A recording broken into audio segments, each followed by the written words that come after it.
Bonjour les amis, bienvenue sur le plateau de Totalement Fibré. Comme chaque vendredi, vous le savez, on va faire avec vous le tour de l'actualité de Free et des télécoms. Plein d'infos cette semaine qui vont nous être données par mes collègues, notamment Lucas. Bonsoir Lucas. Bonsoir Olivier, bonsoir Alors, Max. Tu vas nous parler de quoi? Je vais vous parler nouvelles formules dans la vidéo à la demande, plainte d'abonnés et fibre optique. Ok, merci beaucoup. Également Max qui est parmi nous. Bonsoir Max. Salut Oli. Donne-nous envie, dis-nous de quoi tu vas parler. Je vais apporter une très bonne nouvelle pour les abonnés Freebox Révolution qui vont pouvoir emporter Freebox TV avec eux à peu près n'importe où dans leur poche. Et puis je vous parlerai de la bonne initiative de la semaine, enfin pas pour tout le monde mais elle concerne Bouygues Telecom. Ok, on voit ça tout de suite. On commence en tout cas par le gros dos.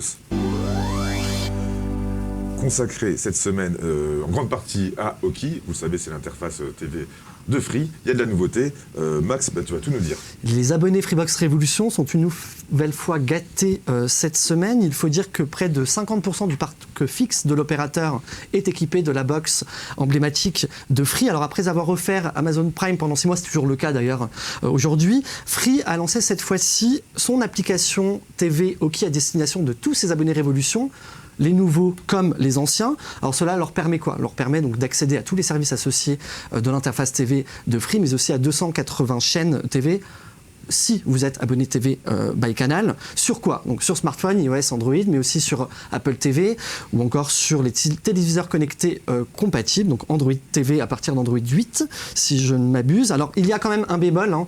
Ces abonnés-là, donc Freebox Révolution, n'ont droit seulement qu'à 10 heures d'enregistrement sur le cloud contre 100 pour les abonnés Freebox Pop et Delta Pop, donc c'est vraiment le point négatif. On l'a senti venir puisqu'il y a 2 semaines, Free a changé totalement, donc a baissé l'enveloppe pour ces abonnés-là qui avaient accès donc à Oki jusqu'à présent uniquement en multi-TV.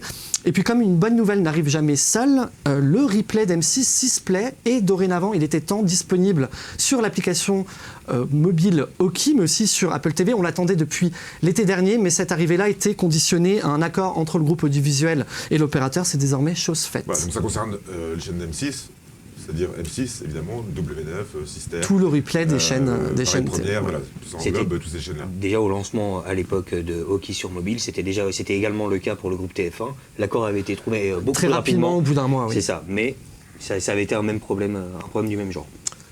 Ok, merci beaucoup Max. Autre nouveauté, alors là on se projette un petit peu dans le futur, mais ça peut intéresser tous les abonnés Freebox, puisque ça concerne Disney+. Exactement, ça concerne Disney+, puisque l'entreprise aux grandes oreilles, donc de Mickey, a l'intention de proposer une offre moins chère, mais avec des publicités, donc un petit mix entre de la SVOD, la VOD par abonnement, et la VOD financée par la publicité. Alors le plan pour Disney+, c'est tout d'abord de lancer ce type de formule aux États-Unis jusqu'à fin 2022, allant jusqu'à fin 2022, et dès 2023 d'étendre un petit peu cette formule à l'international. Alors pas vraiment d'annonce, ni de date, ni de prix. Cependant, c'est notamment une stratégie pour Disney+, pour pouvoir agrandir de nouveau son parc d'abonnés, puisque l'entreprise est très ambitieuse. Elle entend obtenir 230 à 260 millions d'abonnés payants d'ici fin 2024. C'est quasiment le double de ce qu'elle a, c'est un petit peu moins du double de ce qu'elle a aujourd'hui. C'est un changement de stratégie pour les plateformes, puisque Disney+, par exemple, avait avant compté sur l'enrichissement au niveau du catalogue, notamment en passant en 2021 de 6,99 € par mois à 8,99 € par mois, en intégrant une toute nouvelle catégorie. Cependant maintenant, au niveau du catalogue, Disney+ n'a vraiment plus rien à prouver. Et mine de rien, cette déclaration, elle a fait quelques émules. En tout cas, on a voulu poser la question au leader du domaine, c'est évidemment Netflix. Celui-ci a été interrogé donc par Variety et a affirmé ne pas être, je cite, opposé religieusement au concept. Ce n'est cependant pas dans ses plans, il préfère prévenir, mais je recite une nouvelle fois, il ne faut jamais dire jamais. C'est vrai que pour l'instant Netflix semble assez confiant dans ce qu'il propose pour notamment lancer des opérations d'augmentation de tarifs. On a vu ça l'année dernière pour les Français, mais même récemment en Irlande, les offres ont de nouveau augmenté cette semaine en allant jusqu'à 21 € par mois. Donc je pense que Netflix, de son côté, est encore assez confiant sur cette stratégie-là. Netflix arrive toujours à recruter de nouveaux abonnés avec sa stratégie d'abonnement direct. Il y a eu un essoufflement assez notable au dernier trimestre, donc on ne parle pas de perte d'abonnés, mais d'un ralentissement de la croissance. Donc on ne change pas forcément une équipe qui gagne aujourd'hui. Par contre, Disney+, c'est acté. Oui. Je pense, en tout cas, c'est ma conviction. Si par exemple sur le parc français, Disney+ espère gagner plus d'abonnés avec cette formule-là mi-SVOD, mi-AVOD, je ne pense qu'il n'oublie pas aussi que certaines personnes qui sont plus ou moins ouvertes à la publicité vont pouvoir se désengager de Disney+, puisque c'est un abonnement sans engagement, pour passer à la nouvelle formule. Donc je ne suis pas certain que finalement ce soit une explosion du nombre d'abonnements. Ça se tente. Non, exactement, mais ça fait partie de sa stratégie en général. Oui. Et concernant les tarifs, alors on sait qu'actuellement c'est 8,99 €. 8,99 €, pour l'instant on n'a pas vraiment on sait que ça sera moins cher, ça c'est clair, c'est Disney+ qui l'a dit, heureusement. En revanche, on peut quand même se poser la question, puisque ce sont des offres qui n'existent pas vraiment sur le marché français, les offres combinant donc abonnement et publicité sur le marché audiovisuel. Alors, d'habitude on a le choix. En général, les publicités ça coûte pas les films, c'est avant le film. Alors ça pour le coup, la formule que choisira Disney+, je ne sais pas, peut-être qu'on aura des bandes annonces sur des films ou des bandes annonces entre épisodes. Là-dessus, rien n'est... Oui, d'accord, mais il n'y aura pas une série qui va être coupée en plein milieu. J'ose espérer que non. Pour l'instant, c'est pas le cas. Je pense que de toute manière, l'offre sera lancée dans un premier temps aux États-Unis, puisque le public américain a déjà adopté la VOD, donc qui est donc les services gratuits, mais uniquement financés par la publicité. Donc je pense que ce sera un bon laboratoire pour Disney+. Et si cela fonctionne, je pense qu'il ouvrira à certains marchés, toujours en analysant les marchés et la possible acceptation ou pas des publics en question. Parce que là, il faut noter quand même qu'en France, la VOD, financée par la publicité, c'est encore très peu d'acteurs. On a Mango de Molotov et on a surtout Pluto TV, dont on vous parle assez régulièrement, qui est disponible sur Freebox, Many4K et Pop, qui propose énormément de chaînes avec de la publicité, sans compte et gratuit. Mais on a quand même encore très peu d'acteurs réels majeurs sur ce segment-là. On peut pas parler de marché florissant, mais on a quand même, je pense que Mango fonctionne en tout cas sous Molotov, et surtout Pluto qui a lancé ses premières campagnes publicitaires en France, qui tient vraiment ce marché-là, qui est implanté dans beaucoup de pays aujourd'hui, qui est gratuit entièrement. Plus de 80 chaînes. Gratuit et sans compte. Plus de 80 chaînes. Là, Disney+ ne sera pas gratuit. En France, non, bien sûr. En fait, les personnes qui connaissent Pluto, qui regardent Pluto, sont généralement satisfaites, puisqu'il y a quand même un catalogue très large. On retrouve des films, des séries, des choses beaucoup plus thématiques sur des séries historiques, cultes en particulier. Donc il y a vraiment un choix très très large. Et voilà, ça reste gratuit, il n'y a pas besoin de créer de compte directement. Donc c'est plutôt une proposition qui apporte quelque chose en plus. Finalement. Alors que là, la combinaison abonnement et pub, faudrait voir si le marché français est favorable. C'est un petit peu hybride. C'est ça, ouais. Aux États-Unis, c'est un peu plus compréhensible. Aux États-Unis, les films peuvent être coupés 5-6 fois pendant le film. Il n'y a même pas de générique de publicité, de jingle de publicité. Ils ont plus l'habitude, effectivement, d'avoir les programmes coupés. On a moins l'habitude en France d'avoir ce genre de choses-là. Est-ce que ça va pouvoir s'installer en France, voilà. On l'a vu aux États-Unis, les pubs aussi ne sont pas de même facture qu'en France. Je pense que aussi la culture est différente. Quand il y a des gros moyens mis dans les pubs, on aime bien peut-être plus voir les pubs aux États-Unis qu'en France aujourd'hui. Après, c'est vrai que nous, on a beaucoup les images des pubs américaines avec le Super Bowl, etc. Justement, des Américains qui voient les pubs françaises, en général, les pubs françaises sont un peu plus chiadées que les pubs américaines. Pas du tout. Sont souvent de la réclame. Je suis pas du tout d'accord. Je suis pas du tout d'accord parce que aux États-Unis, dans les pubs, il y a vraiment toutes les grandes stars hollywoodiennes, etc. qui apparaissent. En France, on n'a pas Jean Dujardin dans les pubs. C'est bien dommage. Pour le coup, effectivement, c'est un drame. On fait un appel du pied à Jean Dujardin. Jean, joue dans des pubs. Les pubs en France dans les années 80, début des années 90, c'était vraiment... C'était de la réclame, voilà. Non, étaient très créatives. Ah oui. Nous avons des pubs cultes. Pourquoi tu crois que culture pub continue de marcher alors que ça parle que des années 90 et 80 ? Oui, d'accord, mais il y a certaines pubs effectivement qui sont iconiques. Après, le reste, c'est souvent de la réclame. Et puis pour les cibles sont beaucoup plus aujourd'hui imaginatives en tout cas. Pense à Rodolphe et pense aux pubs de Free aujourd'hui. Je pense qu'on n'est pas sur le même calibre. Hein. Oh, la balle perdue pour Free. Bref, voilà. On va attendre ça en France, on verra à quel tarif. Donc c'est 2023 environ le lancement international, je rappelle. Ok, merci beaucoup Lucas. On va passer à toute autre chose. On le sait, la majorité des bâtiments français sont fibrés, mais pas tous encore, parce que c'est compliqué parfois d'amener la fibre, notamment quand c'est à la campagne. Et vous vous demandez peut-être pourquoi, comment se fait-il que ce soit en retard, il faut se rendre compte qu'il y a des travaux assez impressionnants à réaliser, notamment quand c'est enterré. Et on va juste vous montrer un exemple de ce qui se fait quand on va traverser un champ avec de la fibre optique enterrée.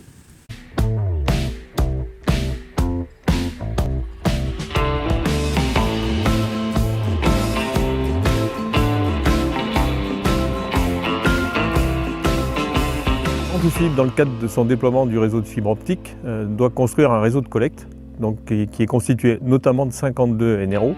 Et chaque NRO, donc nœud de raccordement optique, doit être raccordé en fibre optique. On a donc 52 tronçons à réaliser, entre autres celui-ci, donc entre Nueil-sur-Layon et Toircé, qui représente en gros 25 km de réseau fibre optique, dont 15 km de génie civil. Le but du génie civil est de poser des fourreaux PEHD entre chambres, de manière à pouvoir passer la fibre optique à l'intérieur et ainsi raccorder. Les 4 étapes de travaux sont l'ouverture de la tranchée, donc ouverture sur 15 à 20 cm de largeur et 60 cm de profond. Le tranchage est réalisé via une mini trancheuse qui consiste en l'ouverture via une roue tournante de la tranchée et la mise en position dans la foulée de 4 PEHD.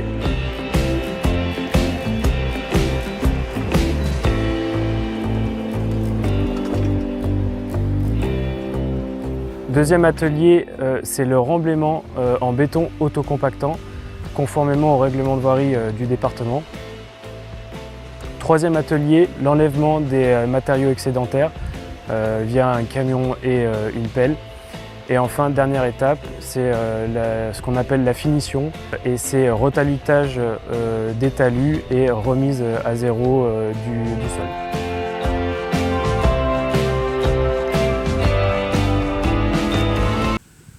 Alors, c'était Anjou Fibre qui nous montrait comment ça se passait, mais évidemment, c'est la même chose pour tous les réseaux de tous les départements de France. Donc vraiment, quand on parle de chantier de la fibre, c'est pas un abus de langage. Traverser tous ces champs-là, effectivement, c'est du taf, comme on peut le voir. C'est le plus grand chantier industriel depuis peut-être le déploiement des lignes téléphoniques dans les années 70. Oui, et puis ça s'est plus rapidement en plus qu'à l'époque. On enchaîne avec notre rubrique Up and Down. Un carton rouge ou un carton vert. On va commencer tout de suite par Max. Toi, c'est du coup un up. Mon carton vert, c'est sur tapis ou quelque chose comme ça. Bon, un carton positif. Ah, voilà, un carton positif, alors, disons ça. Et oui, Bouygues se donne bonne conscience et agit pour la sobriété numérique cette semaine en lançant Source. Qu'est-ce que c'est ? C'est un forfait mobile qui se dit responsable et solidaire, qui comprend 10 gigas pour 10 € par mois. Et l'innovation, c'est qu'il donne la possibilité aux abonnés de convertir leurs gigas non consommés en soutien financier pour des centaines d'associations. Donc du coup, Bouygues Télécom est en partenariat avec Lilo, qui a mis en place un fameux moyen de collecte par goutte, oui, des gouttes. Alors tout se passe sur une application dédiée. Celle-ci permet en fait, lorsque vous ne consommez pas suffisamment de data sur les 10 gigas, donc de convertir en gouttes. 1 giga égale 100 gouttes. Lilo se charge du reste. Il est aussi possible d'ajouter de la data, donc vraiment de pouvoir consommer de manière responsable. Si vous arrivez au bout des 10 gigas, aucun hors forfait est possible. Vous pouvez rajouter 2, 4, 6 ou 10 gigas en fonction de votre consommation. Alors il y a déjà eu des détracteurs par rapport à cette offre-là. 10 gigas pour 10 €, mais c'est quand même beaucoup trop faible, sachant que dans le même temps, BNU propose un forfait limité à 9,99 pour 100 gigas. Alors l'initiative reste bonne et j'espère pas que Bouygues Télécom retombe en tout cas dans ses travers par rapport à cette offre-là en envoyant un mail d'ici 1 an ou 2 ans en proposant plus de gigas pour 2-3 € de plus. Ce serait quand même dommage pour un forfait qui se veut éthique de faire quelque chose qui est moralement souvent critiqué. Je n'y crois pas une seule seconde, mais en tout cas l'application est très très bien faite. Donc voilà, nous sommes dans cette tendance-là de réduction de l'empreinte énergétique. Donc Free Telecom tente et je pense que c'est pas critiquable. Non, c'est très bien d'innover comme ça. Bouygues Télécom avait déjà, il n'y a pas si longtemps, lancé par exemple une nouvelle formule de forfait grandissant avec votre ado. Donc pareil, l'enveloppe de gigas s'augmenter petit à petit, tous les 6 mois à peu près, pour s'adapter aux usages de votre ado. Ouais, merci pour cette c'est de l'innovation, c'est sympa. Merci pour la précision, Lucas. Et d'ailleurs, on attend toujours une application officielle de Free pour la consommation mobile, qui n'existe pas. Effectivement. Free Mobile Mon Compte, qui est une licence de Free, mais qui est développée par un opérateur tiers. Tous les autres opérateurs ont une application dédiée pour gérer vos comptes, vos forfaits mobiles. Ok, merci beaucoup. Lucas, du coup, pour toi, ça va être un down et ça va concerner 2 autres opérateurs. Exactement, 2 autres opérateurs, puisque cette semaine, nous avons eu le droit au bilan fait par l'Association française des utilisateurs de télécommunications. Je vais raccourcir, je vais dire l'AFUT, qui récolte de nombreuses plaintes de la part d'abonnés concernant leurs offres fixes et mobiles. Et on va pouvoir un peu répondre à la question, de quel opérateur s'est-on le plus plaint en 2021 ? Eh bien, il y a une surprise. C'est pas SFR. Exactement, pour la Non, première c'est fois. pas vrai. Eh bien si, pour la première fois, ce n'est pas SFR, mais Orange, en tout cas en termes de volume de plaintes récoltées. On va pouvoir voir un graphique juste ici. Donc sur la gauche, vous voyez la première colonne à gauche, vous voyez Orange, donc, qui a vu son pourcentage de plaintes augmenter entre l'année 2020, donc en rouge, et 2021 en verte. Et deuxième colonne, vous avez SFR, on voit une énorme chute, 7 points environ, donc, et justement Orange a dépassé SFR, donc SFR comptait 30,3% des plaintes récoltées par la FUT, Orange pour sa part en compte 32,5%, et on va faire quand même un petit bilan pour les autres opérateurs. La troisième colonne, c'est Bouygues Telecom, celui qui est considéré comme le plus sage finalement, avec seulement 11,1% des plaintes en 2021, et Free, malgré une petite hausse des plaintes, de pourcentage de plaintes, se place à la 3e place du pire opérateur ou à la 2e du meilleur, avec 19,8% des plaintes récoltées. Alors, est-ce que la FUT donne des explications par rapport justement à la dégringolade d'Orange, qui est quand même considéré comme l'opérateur le plus qualitatif, en tout cas sur son réseau? Alors, elle ne donne pas vraiment d'explications. En revanche, ce qu'elle explique, c'est surtout que cette dynamique, elle a complètement changé, notamment à cause des améliorations qu'a fait SFR, au point que même le nombre des plaintes en général a quand même pas mal baissé, et elle l'attribue en partie justement aux plaintes moins importantes chez SFR. On va quand même mettre un petit peu en perspective, puisque la FUT justement elle veut quand même proposer une vision assez globale. On peut faire un ratio des plaintes par le million d'abonnés. Alors là, pour le coup, le classement change un petit peu. Tout à fait, en effet, SFR est en tête avec 34 plaintes par million d'abonnés. Il s'est quand même drôlement amélioré depuis 2020, puisqu'à l'époque il en comptait 48. Il passait très haut, hein, donc c'est facile de s'améliorer. C'est ça, quand on bah oui, parle de mais très haut. ça fait plusieurs années qu'il est Il a toujours le cactus d'or de UFC Que Choisir, ou 60 millions de 60 consommateurs. Ensuite, donc c'est Orange avec 21 plaintes par million d'abonnés. Donc forcément, on comprend que son classement en termes de volume, ça vient aussi de son nombre énorme d'abonnés. Ensuite, Free avec 20 plaintes par million d'abonnés, et Bouygues Telecom avec 17. Donc là-dessus, le classement ne change pas beaucoup. Mais voilà, ça reste quand même assez surprenant de voir que SFR s'améliore. Fixe et mobile confondus. Fixe et mobile confondus, c'était toute technique. En sachant qu'en général, il y a moins de plaintes sur les mobiles que sur les box. Alors, les plaintes sur le fixe représentent 5 fois plus de plaintes que celles sur le mobile, voilà, pour cette année. Et c'est pour ça aussi que Bouygues, qui a moins d'abonnés sur le Bien sûr, ça joue. Et c'est pour ça que le ratio plaintes par million d'abonnés, je trouve, peut être un peu plus percutant. Voilà, en tout cas, c'est les deux, c'est SFR et Orange dans les deux cas. Ça reste le même duo de tête. Ok, merci beaucoup Lucas. Puisque tu as la parole, tu vas continuer. Juste, rafraîchis-toi pendant le jingle, puisqu'on passe au chiffre de la semaine. Alors le chiffre de la semaine, il va s'afficher juste ici. 70% des locaux. Alors ça peut ne pas vous parler, on parle bien de 70% des locaux raccordables à la fibre au 31 décembre 2021. En effet, l'ARCEP a dévoilé ses nouveaux chiffres du déploiement de la fibre pour l'année 2021. Au total, on compte 29,7 millions de locaux, donc à la fois des locaux de particuliers, des maisons, des logements, et des locaux professionnels, donc 29,7 millions de locaux raccordables, dont 5,6 millions de nouvelles lignes déployées en 2021. C'est quand même assez impressionnant, même si ça n'a pas atteint le record atteint de 2020 avec 5,8 millions. On s'en approche quand même pas mal. Oui, c'est à peu près. Au total, combien d'abonnés ont la fibre? Eh bien, au 31 décembre 2021, il y en avait 14,5 millions de foyers qui avaient la fibre optique. Et par rapport aux autres pays, alors du coup, la France se classe comment? On reste leader en termes de pays le plus fibré. En Europe. En Europe. Ce qui est une bonne nouvelle. Ce qui est quand même une très bonne nouvelle. Et ça va continuer de toute façon. Vu le plan d'avoir 100% fibre en 2025, on espère en tout cas.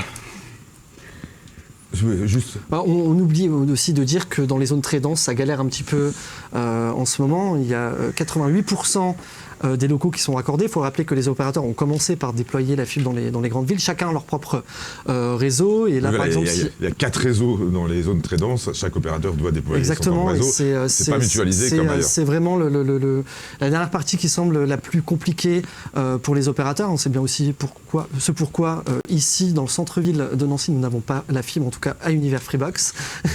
C'est encore un appel du pied à Free, ça. Fibrez-nous. On n'a pas ce que tout. C'était tout ce que tu voulais ajouter, Max? Oui. C'était pertinent au moins. Contrairement aux remarques de Lucas. Bon, ça va. On va encore te prendre pour un tyran, fais attention. Oui. Merci beaucoup en tout cas pour ces précisions. Vous savez, il n'y a pas eu que ces infos-là cette semaine, il y en a eu beaucoup d'autres, énormément. Et on compte sur Max pour les donner à toute vitesse. On parlait de réseau, donc on va parler de réseau, mais mobile, 5G, c'est assez rare pour le noter. Free Mobile a été l'opérateur à déployer le plus de sites 5G au mois de février. Alors, toutes fréquences confondues, ça on en a l'habitude, mais surtout sur la bande 3,5 GHz, ça c'est un peu moins courant, ce qui lui permet de garder une petite longueur d'avance sur Bouygues Telecom, mais l'opérateur de Xavier Niel reste derrière les deux leaders, donc Orange et SFR. Donc à titre de comparaison, Orange premier compte 3056 sites 3,5 GHz, Free est troisième avec 2840 sites 3,5 GHz. Les deux stratégies, en tout cas les stratégies entre les deux opérateurs sont différentes. Orange déploie plus dans les grandes agglomérations, Free c'est un peu mieux réparti entre zones très denses et zones rurales et zones moyennement denses. Mais au global, il reste très largement, en comptant les 700 MHz. En comptant 700 MHz, il est très largement devant tous les autres. Là, ce qui est intéressant de voir, c'est que sur le mois de février, Free a déployé, il me semble, 280 sites 5G, donc 700 et 3,5, et sur les 280 là, il y en a 179 qui sont en 3,5. Donc le ratio, là on se rend compte que Free commence vraiment à peut-être accélérer le rythme sur la bande cœur. Alors si on fait la différenciation, pour bien expliquer, c'est parce qu'on a plus de débit à partir du moment où ce sont les fréquences 3,5 que mais les on a fréquences... une meilleure couverture. Par contre, avec les plus 700 large, MHz, on a une couverture plus large. Free a plus de 80% de couverture 5G. Il me semble bien. Du côté de SFR, par exemple, qui concentre énormément sur la 3,5 et un petit peu la 2100, on est sur 50% de la population à peu près couverte. Alors je continue, je vais vous bassiner avec les réseaux. Vous le savez peut-être, on vous l'a annoncé la semaine dernière, Orange a annoncé l'extinction de sa 2G en 2025, puis de sa 3G en 2028. Cela a surpris Bouygues Telecom qui a réagi cette semaine en estimant en fait que ce délai annoncé était un peu trop court pour lui pour s'adapter. Donc pour l'opérateur, il convient il est nécessaire en fait aujourd'hui de pouvoir en discuter en amont. Et pour cela, Bouygues Telecom a adressé un appel à l'ARCEP et à la Direction Générale des Entreprises pour pouvoir organiser ce sujet-là. Et puis je termine, on revient sur les Freebox, c'est une bonne nouvelle pour toute une communauté. Les chaînes du bouquet hispano, donc sur les Freebox, est de retour. En tout cas, les chaînes n'émettaient plus depuis de nombreux mois. Elles sont de retour. Je les cite pour les connaisseurs. Ritmonzo Latina, Oelecula, TL Novelas, Las Estrellas et Telite. Oui, je parle mandarin, je parle pas espagnol. Donc on s'excuse pour tous ceux qui auraient pu se sentir un peu vexés. Je rappelle, le bouquet est à 4,99 € et donc je peux comprendre que toute la communauté qui était abonnée, qui n'avait pas le droit à ces chaînes-là depuis de nombreux mois, était quand même un petit peu frustrée, effectivement, payée dans le vent. J'imagine, oui. Ça se fait pas. Est-ce que Free a remboursé? Non, même pas. Non. En tout cas, ça n'a pas été annoncé. En tout cas, on n'est pas au courant. C'est tout, Max? Oui. J'avais annoncé énormément d'infos. Bon, il y a pas de... Fake news. Fake news. Vous le savez, on termine à chaque fois totalement fibré par un débat et on vous en parle juste après le jingle. Notre Free Fight de la semaine a pour titre « Free a-t-il trouvé la bonne stratégie avec ses offres spéciales pour séduire les abonnés ?» Il a lancé cette semaine 2 nouvelles offres mobiles qui changent un petit peu par rapport à ce qu'il proposait d'habitude. Tu vas nous expliquer déjà tout ça, Lucas. Exactement, puisque Free, depuis septembre dernier, s'est lancé un petit peu dans une nouvelle stratégie, notamment du point de vue de ses offres proposées sur le site. VP, depuis septembre, on a quand même eu droit à des offres assez intéressantes, mais surtout labellées, avec un prix garanti à vie. On a eu d'abord 50 Go pour 8,99 €. Là, nous avons le droit à la version la plus récente qui a été lancée donc lundi, 80 Go pour 8,99 €. Et encore entre les deux, entre ces 50 et 80 Go, nous avons eu 70 Go au même prix en novembre. c'est donc une nouvelle dynamique comparée à pendant pas mal de temps la période où les offres Tipeee offraient notamment un smartphone avec le forfait de Free. On a eu d'autres évolutions du côté des forfaits mobiles, notamment le forfait à 19,99 € qui a évolué, qui a vu sa data booster lors de l'anniversaire de Free en janvier dernier. Il est passé en effet de 150 Go à 210 Go sans changer de prix. Ça, c'est quand même la marque de l'opérateur. Ça, c'est pérenne, c'est pas une offre spéciale. Hein. Exactement, c'est pas une offre spéciale, mais ça fait partie quand même de cette opération séduction. Les data, ça attire pas mal de monde. Et même du côté du forfait série Free, on note depuis cet anniversaire, le 10 janvier, des offres parfois bien plus agressives, même assez souvent qui reviennent. On a eu par exemple 100 Go pour 10,99 € par mois en janvier, donc dès le lancement dès cet anniversaire. En février, 100 Go pour 8,99 € par mois. Et cette semaine, nous avons eu une offre série Free à 110 Go pour 9,99 € par mois. Alors, il faut noter quand même que ces offres-là, elles sont un petit peu particulières. Lorsque on y souscrit à ce tarif-là pendant un an, avant de basculer sur le forfait à 19,99 €. Voilà. Mais on peut résilier sans frais si c'est jamais. Ça. Mais en tout cas, c'est une stratégie beaucoup plus agressive, j'ai l'impression. Alors je vais décortiquer un petit peu tout cela, alors répondre notamment à la question, est-ce que Free a trouvé la bonne stratégie? Alors il est trop tôt pour le dire aujourd'hui, puisque quelle est la manière de voir si ça marche commercialement? Il faut attendre les résultats trimestriels des opérateurs. Alors ce nouveau genre de vente privée, prix garanti à vie, la première a été lancée en septembre. Le 15 septembre, donc on a eu les résultats du troisième trimestre, donc le comptage se terminait fin septembre, donc là on peut pas dire si ça fonctionnait ou pas. En tout cas, Free a quand même sur le troisième trimestre, fin septembre c'est deuxième trimestre. Sur le troisième trimestre, en tout cas qui se terminait, je ne sais plus c'est quoi les dates. Le troisième trimestre justement, c'est ça. C'est bien ça. Donc Free s'est relancé dans la course avec 140 000 nouveaux abonnés sur le mobile. Alors l'opérateur compte sur le mix d'abonnés, donc 4G, 5G qui fonctionne mieux depuis plus d'un an. Alors oui, peut-être que la vente privée fonctionne. En tout cas, toutes les grosses évolutions qu'on a eues début janvier, donc le forfait 19,99 ou les séries Free beaucoup plus agressives, offensives, il va falloir attendre pour le coup les résultats du premier trimestre qui tomberont courant mai. Donc on pourra en rediscuter. En tout cas, ce qu'on peut dire, c'est qu'il y a une vraie amélioration du côté de Free Mobile. Et en fait, il faudrait regarder aussi la stratégie des opérateurs, parce qu'il y a certaines stratégies qui se ressemblent, mais les résultats sont totalement différents. On le voit trimestre après trimestre sur le mobile. Bouygues Telecom est un petit peu le lièvre. Orange s'est replacé puisqu'il a quand même perdu des abonnés à un moment donné, mais entre-temps il a revu ses offres en passant déjà tous ses forfaits haut de gamme sans engagement, en baissant un petit peu les prix sur la 4G, même sur les forfaits 4G. On a eu les résultats d'Orange pour le quatrième trimestre qui sont tombés. Orange a recruté, il me semble, 132 000 nouveaux abonnés et l'a dit grâce aussi à ses forfaits haut de gamme. C'est une première parce que jusqu'à présent, Sosh tire un petit peu les ventes d'Orange. Et on a surtout, donc en termes de prix agressifs sur les marques low cost, on a BNU et Red by SFR qui se tirent un petit peu la bourre. Et eux n'hésitent pas en fait à envoyer du 200 Go à des prix très très bas. Ils se suivent. L'un répond à l'autre, l'autre répond au premier, peu importe. En souvent tout cas, des offres qui augmentent aussi après en tout cas, la stratégie est la même, mais dans les recrutements, Bouygues Telecom est souvent premier et SFR. Et alors là, pour le coup, le troisième était, il me semble, même dernier.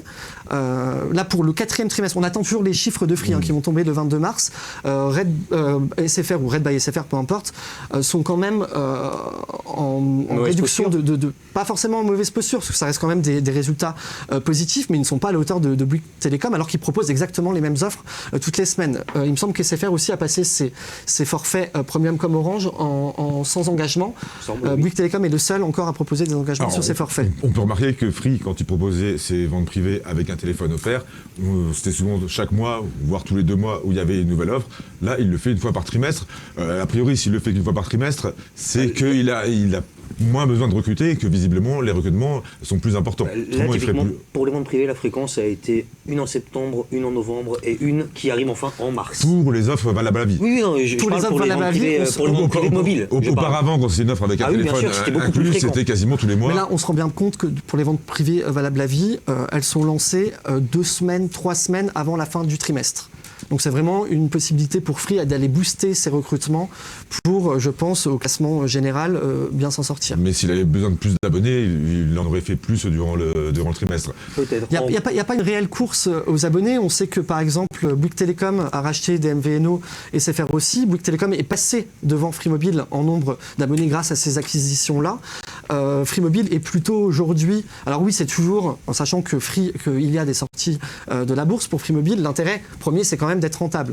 Ça fait quand même de nombreux trimestres que Free Mobile est rentable sur le segment, mais il est toujours très positif de montrer en fait que nous sommes vraiment dans une tendance positive en termes de recrutement. Alors on peut se poser la question, ceux qui ont eu leur forfait valable à vie avec 50 gigas et qui découvrent cette vente privée avec 80 gigas... Ah mais ça c'est la loterie un petit peu. C'est le jeu ma petite Lucette. C'est la loterie un petit peu des offres mobiles. Et pour revenir un petit peu sur la question centrale, c'est-à-dire la recette, est-ce qu'il a trouvé la bonne? Pour moi il reste encore un ingrédient manquant, c'est le forfait à 2 € qui n'a pas évolué depuis très longtemps.